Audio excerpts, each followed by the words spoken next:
નમસ્કાર મિત્રો, ફરી એકવાર તમારું સ્વાગત છે મારી ચેનલ જ્ઞાન ગંગાબાઈ વિજય અકબરીમાં.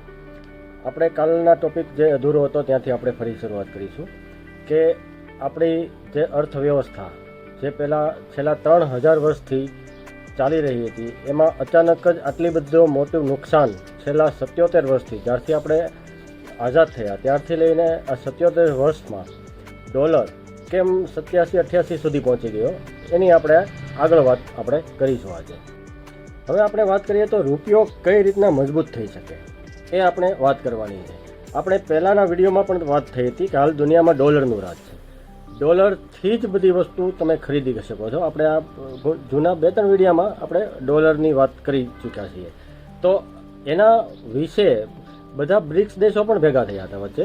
બ્રિક્સ દેશો એટલે આ ઘણી જનરલ એક્ઝામો હોય છે, નીટની, જીની કે બધી સરકારી એક્ઝામો જે હોય છે ને એમાં આ પ્રશ્ન ઘણી વખત પૂછાતો હોય છે કે બ્રિક્સ દેશોમાં કોણ કોણ છે, તો બ્રિક્સ દેશોનું ફૂલ ફોર્મ આપો, જે મેં પહેલાંના વિડીયોમાં તમને બતાવી દીધેલું છે. બ્રિક્સ એટલે બ્રાઝિલ, ઇન્ડિયા, રશિયા, ચાઇના અને સાઉથ આફ્રિકા. આ 5 દેશોનો, સાઉથ આફ્રિકાના ઘણા બધા નાના નાના દેશો છે એટલે એ બધા થઈને બ્રિક્સનું નામ બનેલું છે. તો અત્યારે હાલમાં ટ્રમ્પે એ બ્રિક્સ દેશોને પણ ધમકી આપી દીધેલી છે. તો અત્યારે કહેવાનું એ છે કે ભાઈ ટ્રમ્પને હિસાબે અત્યારે દુનિયામાં જે પ્રોબ્લેમ ચાલી રહ્યા છે તો આપણા રૂપિયાને પણ થોડુંક, કારણ કે રૂપિયો અત્યારે સંપૂર્ણ કે ઘણો બધો ડોલર ઉપર નિર્ભર છે.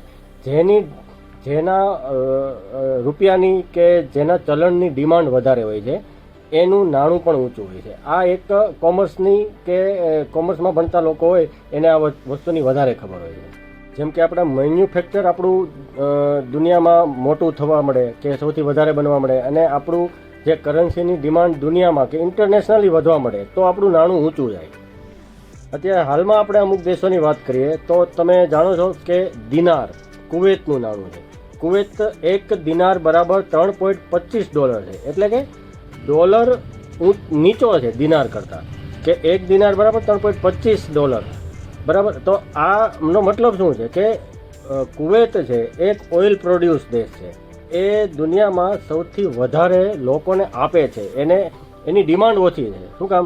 કારણ કે એને દુનિયા પાસેથી લેવું ઓછું પડે છે, આપવું વધારે પડે છે. આપણે ભારતને 80% થી 85% જેટલું ઓઇલ પરચેસ કરવું પડે છે. તો આપણે ઓઇલ પરચેસ કઈ રીતના કરવું પડે? આપણે દુનિયાની કોઈ પણ દેશમાં આપણે ઓઇલ લેતા હોઈએ તો ત્યાંની બેંકોમાં જઈ આપણા રૂપિયા ત્યાં જમા કરવા પડે, ડોલર લેવો પડે અને એ ડોલરથી તો દિનાર, કુવૈતની અંદર એનું ચલણ છે દિનાર, તો તમારે કુવૈતની અંદર જઈ અને ત્યાંના રિઝર્વ બેંકોમાં તમારે પૈસા જમા કરવા પડે. એ જમા કરાવી ત્યાંથી દિનાર લેવા પડે અને દિનારનું તમે ઓઇલ કે પેટ્રોલ તમે લઈ શકો છો. આવી રીતના એની ડિમાન્ડ વધી, એના પૈસાની ડિમાન્ડ વધી એટલે એનું નાણું ઊંચું છે અત્યારે હાલમાં. આવી રીતના જેની ઇકોનોમિક્સની અંદર પણ એવું એક આવે છે ભણવામાં કે ડિમાન્ડ વધુ તેની વેલ્યુ વધુ. જે વસ્તુની ડિમાન્ડ વધુ હોય તેની વેલ્યુ પણ ઊંચી હોય છે. આવી જ રીતે આપણે ચીનની વાત કરીએ તો ચીનની કરન્સીનું નામ છે યુઆન. યુઆનનો અત્યારે રેટ ડોલરની સામે જોઈએ તો $1 અને $7 બરાબર $1. એટલે આપણે કેમ 85 રૂપિયા બરાબર $1 છે એમ ત્યાંનો $7. ત્યાંના યુઆન 7-7.25 જેવું ટોટલ એમનું છે. તો આપણા કરતાં ઘણું ઓછું, આપણે 85 થી 88 સુધી પહોંચી ગયા હતા અને યુઆનનું અત્યારે 7-7.25 રૂપિયા છે $1 બરાબર. તો એનો મતલબ શું છે? કારણ કે ચાઇના મેન્યુફેક્ચરિંગ હબ છે અત્યારે. સૌથી વધારે વસ્તુ એની અંદર એમને વેચવાનું જાજુ હોય છે, ખરીદવાનું ઓછું હોય છે. કારણ કે અત્યારે દુનિયાના બધા દેશોની અંદર ચાઇનાની વસ્તુઓ છે. તો શું થયું? દુનિયાને ચાઇના પાસે જવું પડે, ત્યાંની બેંકોમાં જઈ ત્યાંનું નાણું એને લેવું પડે, એ નાણાંથી ત્યાં ચાઇનામાંથી ખરીદી કરે અને પોતાના દેશમાં લઈ જાય. તો શું થયું? એના નાણાંની ડિમાન્ડ વધી એટલે એમનું નાણું ઊંચું ગયું. આવી રીતના પ્રોસેસ આખી મેન્યુફેક્ચરિંગના હિસાબે આપણે ભારતની પણ પહેલાં મેન્યુફેક્ચર એટલું બધું હતું, આખી દુનિયાને સપ્લાય કરતું, એના હિસાબે આપણું નાણું એકદમ ઊંચું હતું. આપણે ઇન્ડસ વેલીથી લઈને 3000 વર્ષ પહેલાંથી લઈને આપણે આઝાદ થયા ત્યાં સુધી, મોગલો આવ્યા ત્યાં સુધી ભારત ઇકોનોમિક સુપર પાવર હતું. તો આઝાદી પછી એવું શું થયું કે આપણી ઇકોનોમી એકદમ નીચે જવા મળી. જેમ કે આઝાદી સુધી આપણે આઝાદ થયા ત્યાર પછી 1 વર્ષ સુધી $1 બરાબર $1 હતો. તો ત્યાર પછી એવું શું બન્યું એ હું તમને કહું છું.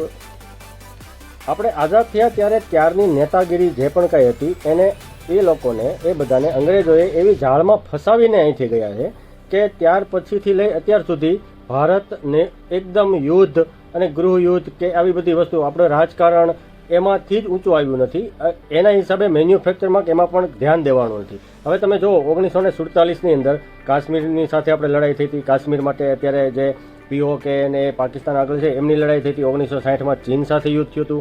1965માં ચીન અને પાકિસ્તાન સાથે યુદ્ધ થયું હતું. 1971માં પાકિસ્તાન સાથે યુદ્ધ થયું હતું. 1973ની અંદર ઓઇલ ક્રાઇસિસ આખી દુનિયામાં થઈ હતી. એની અસર ભારત ઉપર સારી થઈ હતી.